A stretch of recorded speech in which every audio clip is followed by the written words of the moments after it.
right, so thank you for joining Managing Midlife with yours truly, Dr. Patty. And tonight we have our featured guest who is joining us from an organization in the Texas area. Miss Stacie Poythress is the founder of Single Parent Advocate.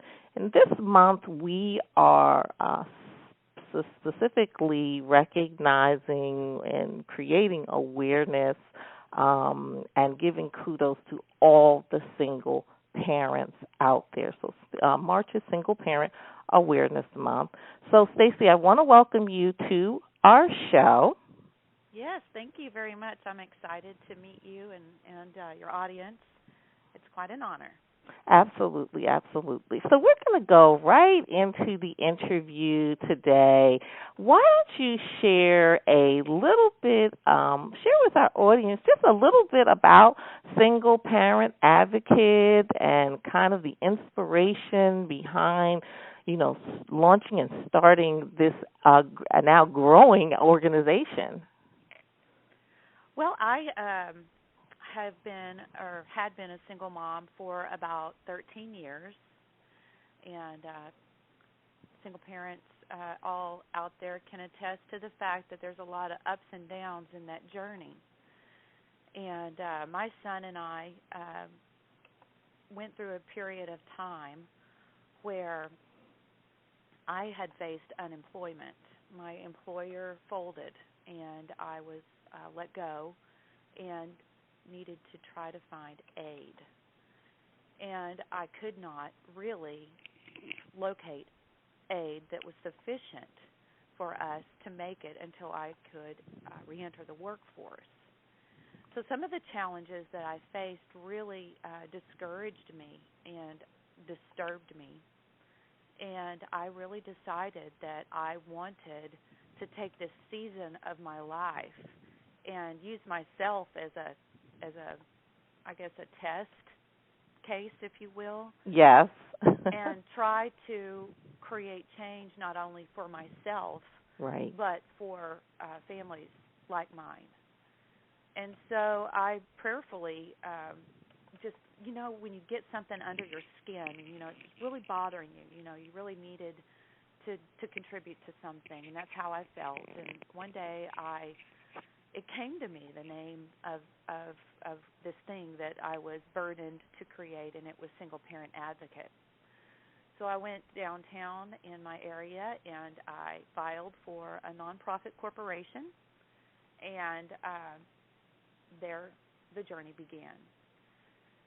It was surprising to me when I spoke about Single Parent Advocate, even in its infancy, how businesses and people were like, oh my gosh, we so need that. It was so rewarding to be so validated.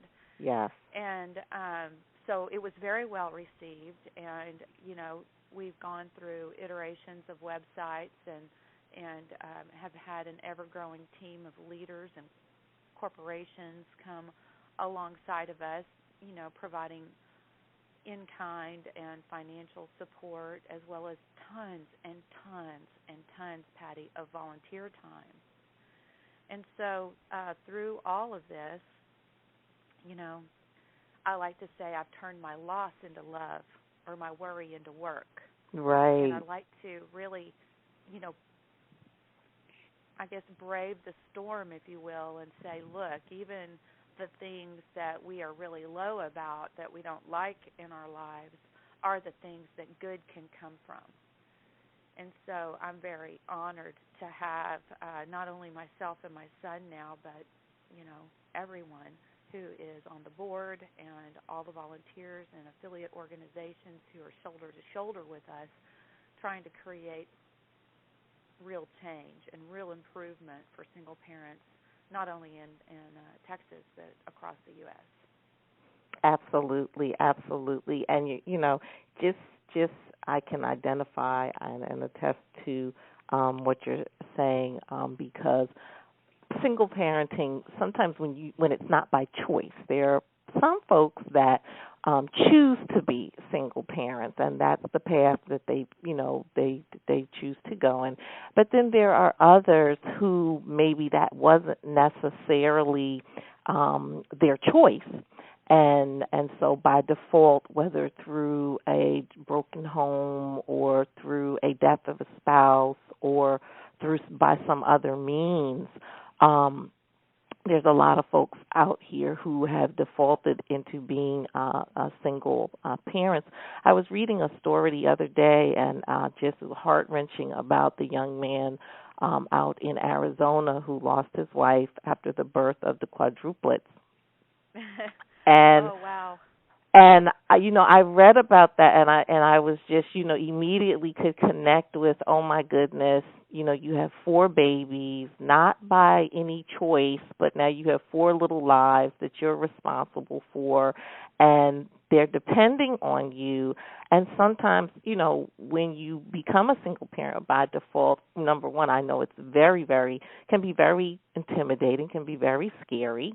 And as you said, just sometimes the stress of defaulting into that lifestyle, but then, as you said, finding the resources, and that's why I'm so excited about your organization and what you all are doing to help single parents out there, to give us information, to provide resources. Where do I go? What do I do? I had a young woman in California who walked in one day, and she was given a pink slip.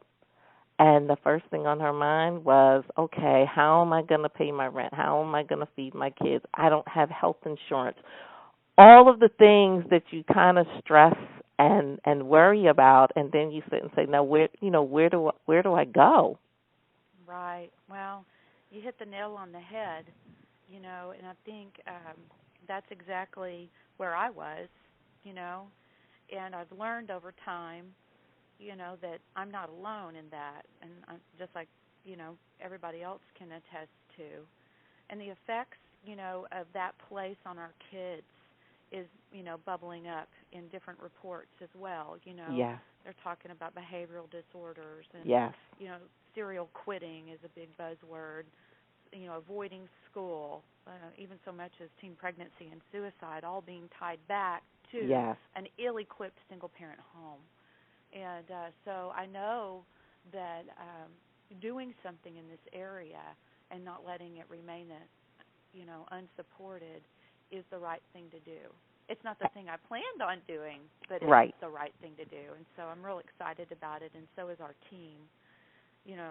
We are a 501c3, and because of the nature of the start, in my life, and just like what you just said in that woman's life, that's our hope. Our high hope is to provide resources and education in a place where people can meet and exchange ideas and network. So it's very, very collaborative. Yes. Also, I think that, we need to work with the church. We need to work with other nonprofits. We need to work with corporate America. We need to work with all the different sectors of business and of society so that everyone knows what they can do. Because continuing to do nothing is not going to lead us to being, I think, a well-equipped country in the future. Oh, that's 25% of America's children are being raised in single-parent homes, and 60% of those are ill-equipped. Yes. What does that say about our next generation? That I it's just feel very like scary. We have to speak to it. Yes, and I agree. And just not to the single moms, because there are a lot of single dads out there as well. Obviously, Absolutely. the percentages are higher for being single moms who are raising children, but it also, speaks to dealing with poverty issues and things of that nature. And because it's not, the population of the single parent homes is growing. It's not diminishing. It's growing. And I was looking at some statistics just from 1960 to today. It has just grown to such huge, huge proportions, and there's so much of a demand for organizations like yours, and like you said, the church and the community, really the community at large. That helps. They used to say it takes a village to raise a child, and you don't really understand and fully understand it until you're kind of faced with having to say, now I have to raise this child, and I don't have all the answers. I don't know everything. I only know what I've been taught, and depending on what kind of home as a parent you came out of, you try to embrace those values, and sometimes they work and sometimes they don't. So you wrote an article and which talks about successful single parenting. So we want to, we can't share the whole article, but I do want you to share some of the highlights in your article about successful single parenting. Oh, absolutely. I'd be happy to do that. I wrote this. Again, I've been very inspired by my peers and about a lot of studying that I have done, not only with parenting, but just with families and personal development for myself and trying to raise a healthy child, and my challenge to myself and to my peers in the single parenting world is always, I don't have to raise this child. I want to raise this child. Absolutely. There's a difference in that dynamic, and that's the seat of what successful single parenting is centered around. This article is that change in, have to, ought to, and want to. And so I'll just lay that foundation at first. Okay. And on that foundation, I built 3 rules of my road, if you will, and I think that it goes over very well with people in terms of hearing it, but then in terms of walking it, it can be a little bit more challenging. So right. I'll just tell you, I acknowledge that. Every day is different, and our best every day is unique. Yes, but, it is. This is the best way I know how to take all of the things that I am and all of the things that I am not and put them to work for my son and my family. So the first principle that I put together is love when love is not what you have received. And I reminded myself of what love is, that it's respectful, truthful, patient, commitment, gentle, kind, and forgiving. Yes. And that love is not fear-based, possessive, based only in emotions, self-defeating, or weak. I really feel like sometimes when we're raising our kids, especially if we are alone, whether we become a single parent by choice or we landed there by default, love, our capacity to love is a decision. It's a choice. It's not an emotion every day. Right. We've got to develop our love muscles and make sure that we aren't caving in our hearts and building walls. Or being defensive, And what? Stop right there, because I'm getting overwhelmed with tears in this conversation. I'm sorry. That's okay. And I've never done this before, because sometimes it is hard to love when you've been hurt. Yes, ma'am. And what you're saying is so true. Because as parents, sometimes life dishes us a hand and we don't always understand why we were issued this hand. And it's sometimes we get frustrated because we're trying to deal with the things that we're going through as individuals, and at the same time trying to navigate our children through what they're feeling depending on the situation, and sometimes that brings about anger and frustration. But like you said, at the end of the day, love really does conquer all. This is a very driving home topic for me. So, audience, you'll have to Fantastic. bear with me because it's kind of, she just touched my heart with that. And I've never done this before in an interview, but just listening to the words that you're speaking and just reminded of Corinthians, the 13th chapter, and what love is and what love isn't. So I'm going to let you go while I dry my eyes. Yeah, you're going to have to stop it because you're going to get contagious. Oh, okay, okay. So we're good. I'm good. Mascara alert. It's messing up my contacts. So, all right, all Well, right, all right. the next principle in my article, which was this part of my article is the introduction, um, is help others as you help yourself. And I think sometimes as single parent families, we are so challenged with our emotional needs to recover or to become whole, or our work-life balance issues, Yes. or our financial balance issues. We render ourselves useless. We just automatically dismiss ourselves at the door in terms of being a contributor in our communities or in our homes or in our societies. And I say bunk to that. Okay. We need to remember, as single parents, we have a lot to offer. And in giving, we have a lot to gain. So how do you really contribute? There's a lot of self-esteem to come from being a contributor. So how do we balance that out? Helping others as we help ourselves. Uh-huh. I suggest be an encourager to the Yes. people in your life that are in your path. Be open and share your experiences and your knowledge and validate people. Yes. Your emotional healing is possibly built on your using your mess to be a positive message for someone Yes. else. I had a loving minister in my life, and he would say, you just need to turn your mess into God's message. And I just Very owned true. that.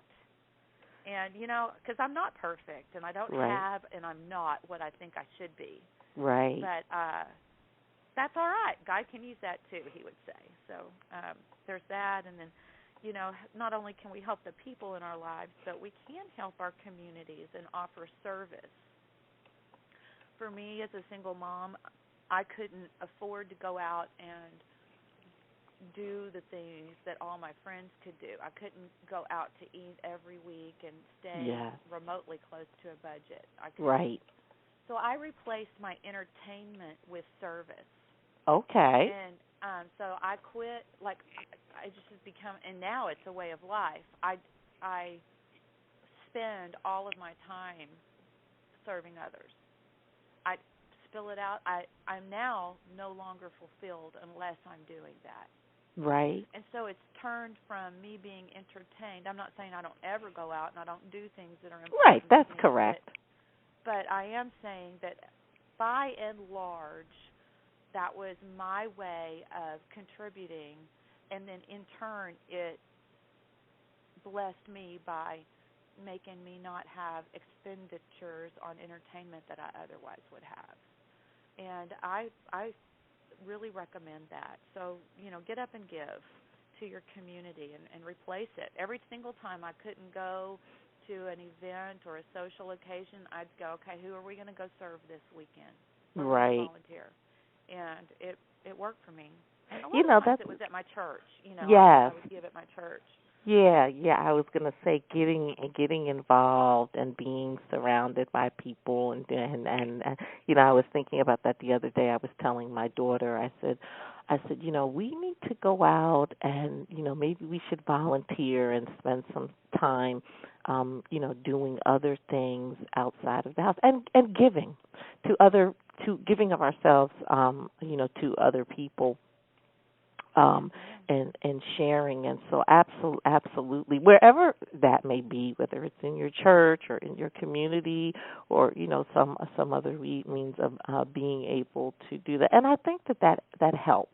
It really helps to take the focus so much off of you when you're giving to someone else, and then when you see someone else and what they're going through, you're like, wow, and being able to be a blessing to that person or that individual in the space that they may be occupying at that time is especially if it's another single parent family. Yes. We can get each other's backs, right? We can do babysitting exchanges and carpools. And, yes. I had some single moms that I knew that shared a Costco membership, grocery co-ops and coupon Right. clubs. Wow. And, we'd all have potlucks. The girls and the guys that were part of my single parent group, early on before single parent advocate, Mhm. we would we'd have game nights. It was like a family reunion on the weekend. Everybody bringing their kids and playing games and having potlucks.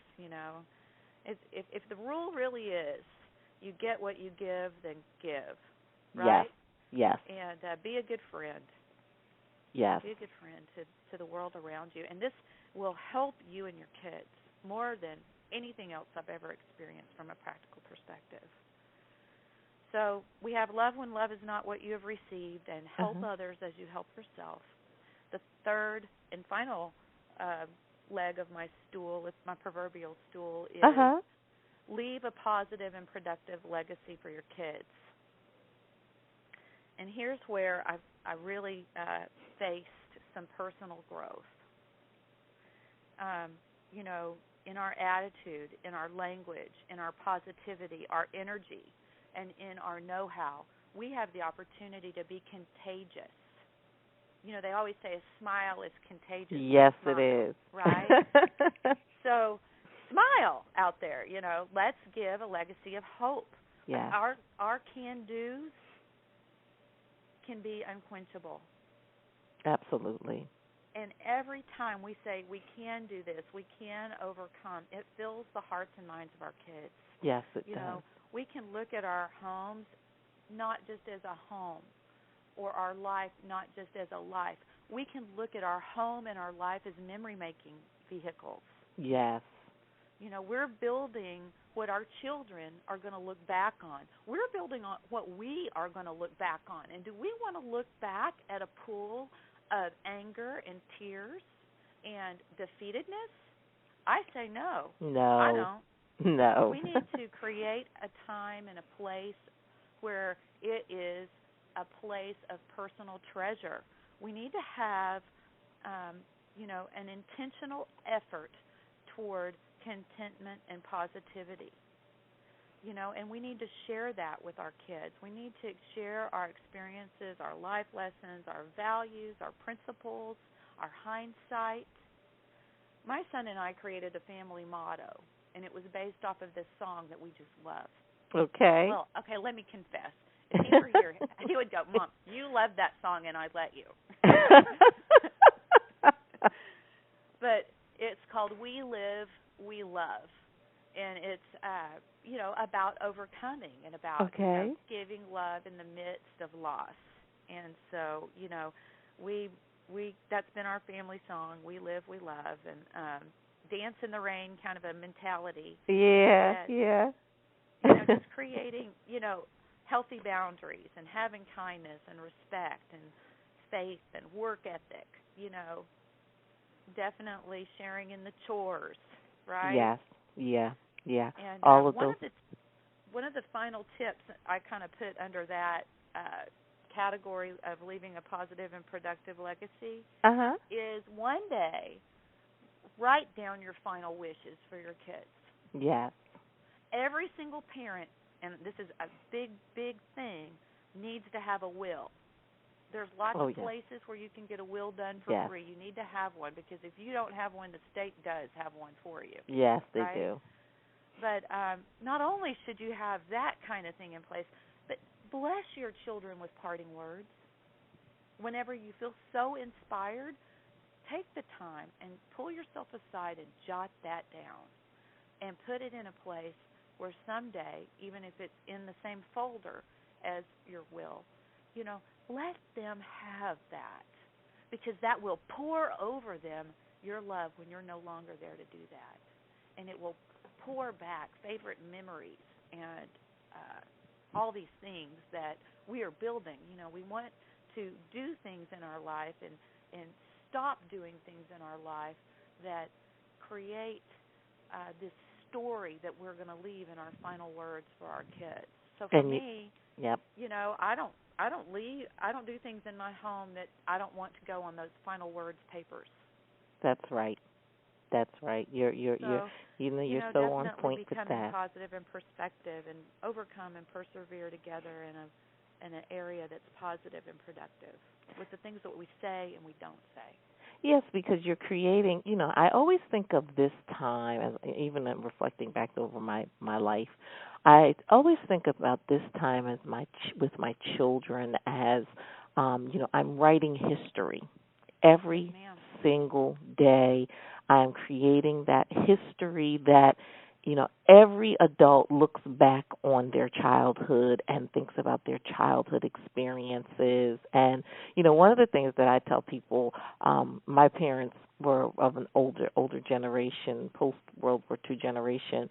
And so, you know, a lot of things that went on in the background, I was so oblivious, like had no clue. And listening to my older brothers share stories with me now, I'm like, oh my goodness, like, you know, that was going on. But my parents had a way of, you know, just being sure that whatever my view of my life was going to be, that it was going to be positive. And so I would remember, you know, the playlands or, you know, the trips to visit family down south or those summers or, you know, things like that. And, you know, even now when I think about my children and the space we're in, I'm like, you know what? In spite of where we're at, I want them to look back and say, you know what, but Mom did these things or Dad did these things to ensure that we kind of navigated, you know, through that. And the other thing that I want to speak to is just I have Post-it notes all over my house. And the Post-it notes, though, are, you know, words of encouragement. And, you know, when my daughter goes in the bathroom, you know, there's a scripture posted, or it may say live, love, laugh, or just different places where, you know, you would catch, you know, the eye over the kitchen sink, with just positive things to consider and positive things to think about. Like on my computer right now, it says, be quiet, be slow to speak, and listen. Oh, right. Okay, that's a nice golden rule to remember. I need to have that on my nose. And so, you know, I put them, I started doing this as kind of a way to kind of, you know, help with the day-to-day. And one day my daughter said, what does that mean, Mommy? And I said, it means just what it says. We're going to practice good listening skills so that we can hear instructions and we can know what to do. And, you know, but there are other things that I post, just positive reinforcement and positive, you know, supportive things. And, you know, like you said, making the choice that, you know, my home will, you know, occupy this space. So I like to think of my home as sanctuary, a place of peace, a place where people can come, where they can kind of lay aside whatever they're dealing with at the door and come in and, like you said, potlucks, fellowships. I mean, there's so many different ways for parents, single parents. You don't have to be out there. And that's going to segue into the next question, because I asked you about different tips for parents who may be new to single parenting because of various different events that have happened in their life. And you gave me something that was just so on point and so hit home. And I believe it is on your website, which said you are not alone. Mm-hmm. You are not alone. Very important. Yes. So give them just a little bit, just a little taste of it. We'll direct them to where they can get the link, but just a little taste of what You Are Not Alone is about. Well, you know, truthfully, I think what we always do is we're, overcoming the fact that we're, ill-equipped in society. 60% of single-parent homes really are not self-sufficient. And you fold up on top of that all of the challenges that are faced by single parents regardless of the circumstance. Yes. Again, whether it's time management or finding resources, or a lot of people feel challenged to be both parents. All of these different types of things really jump in the face and make us feel isolated. We quit dreaming. We quit. Yes. We really quit on ourselves and our kids because we feel like we can't. And then, that isolates, and then we start feeling lonely. And, truthfully, you don't have to be alone in this journey. I have developed an acronym, a success acronym, that talks about successful single parenting. And I hope that we'll have that on our website. It is currently going under, improvement and reconstruction. Sure. But I'll read that to you if you'd like me to Absolutely. know those. Okay. So the success acronym starts with S, and it's self-awareness. And so success is unique to you and your family. Don't compare. It's not fair. Success for each family is different. Just remember, just because you don't look like another family doesn't mean you're a failure. Right. And, we should remember that our families are precious, and we should trust and value their unique dynamics. We need to sustain healthiness and respect others' differences. Definitely it's a challenge to believe in yourself and to believe in your kids and your unique balance and approach to things. So S for self-awareness. The letter U in my acronym stands for understanding that you and your family can be fulfilled and that it can be whole as a single-parent family. You make choices, and the results of those choices are your lives. Wholeness and completeness, comprising full quality of this time in life without dilution or exception. Containing all elements properly. Those are parts of the definition of the word wholeness.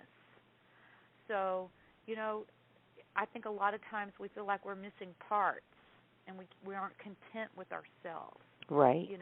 We don't want to feel like we are broken, and really we shouldn't, because we're not. That's right. We're different, for sure. So understanding that your family can be whole is the letter U. And then moving on to the letter C, commit yourself to your kids. We talked about that a little bit earlier. Yes. This is a unique and special time in life. Commit yourself to your kids. Camp out at the carpool. Go and have your social time with your children. Have sleepovers. Go to their games, their plays. Make desserts. Make dinner together. Just really abide in that place and be happy there. You're not missing anything out on the social scene. Really. Right about that. You're not missing what you would be if you're not camping out with your kids. So commit yourself to your children, and don't worry about it. Care to dream and inspire your kids to do the same is the next letter C. Making sure that we pursue our dreams. If you don't dream as a single parent, you're not teaching your kids to dream. You're teaching them to stop dreaming. That's right. Be who and what and how you dream to be. It's really, really crucial. Don't give up on who you are just because you've become a parent or a single parent. You are more because you are a parent, not less. That's right. That's right. Because we teach our kids by what?